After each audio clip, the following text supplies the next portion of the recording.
Do t'ju tregoj tani se si e përgatisim dhe si e shërbejmë risotton alla milanese ose ndryshe risotto me shafran këtu te trattoria Sheqer Pikant te rruga Portusi.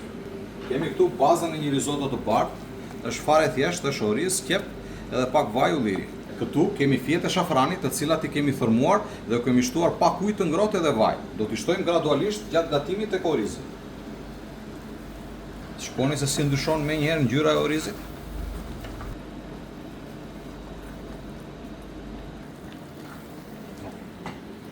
Orizi tashmë është gati, kështu që do ta përfundoj me pak gjalp edhe djathtë të grimë.